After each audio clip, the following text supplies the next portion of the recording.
बीजापुर की ओर। छत्तीसगढ़ के बीजापुर से सतीश अल्लूर हमारे संवाददाता हमारे साथ सीधे जुड़ गए हैं। जी सतीश जी, बताएं कि आज क्या कुछ खबरें रहेंगी बीजापुर में जो सुर्खियों में रहने वाली हैं। हाँ बिल्कुल छाया, देखिए मैं बता दूं आपको कि सुबह में जब से बीजेपी सरकार शासन पे आई है और बीजेपी की सरकार आते ही जो है तहलका मचा दिया गया है, क्योंकि लगातार जिस प्रकार से भ्रष्टाचार और जिस प्रकार के जो लोग कार्य नहीं कर रहे थे, सरकारी कर्मचारी हो चाहे अन्य कर्मचारी हो, उन पर अब गाज गिरना चालू हो चुका है। उसी सिलसिले में ही आज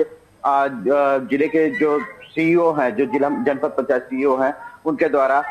एक कार्रवाई करते हुए देखा गया, जिसमें 2 सचिव और एक रोजगार सहायक को निलंबित कर दिया गया है, जो कि कार्य में लापरवाही और प्रधानमंत्री आवास के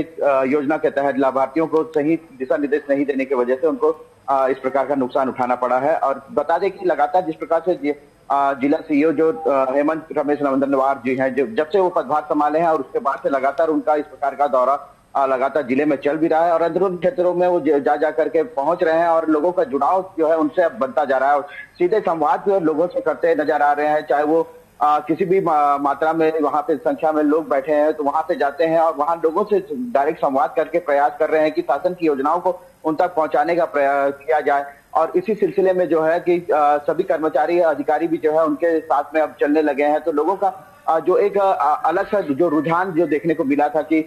जो शासन और प्रशासन के तरफ जो रुझान देखने को नहीं मिलता था, वो अब धीरे धीरे कम होता नजर आ रहा है और सभी लोग जो है अब प्रशासन की ओर रुझान झुकाव दिखने को मिल रहा है इसमें। तो दूसरी अगर बड़ी बात कहें तो अमित शाह जी का जो दौरा है बस्तर संभाग का, वो कहीं ना कहीं बहुत ज्यादा महत्वपूर्ण दौरा हो सकता है, क्योंकि लगातार जिस प्रकार से कयास लगाए जा रहे हैं कि नक्सलियों के विरोध में जिस प्रकार की कार्रवाई अब पिछले 2 महीनों में हम लोगों ने देखा है, कहीं ना कहीं यहाँ पे भी एक महत्वपूर्ण प्रयास किया जा सकता है, क्योंकि लोकसभा चुनाव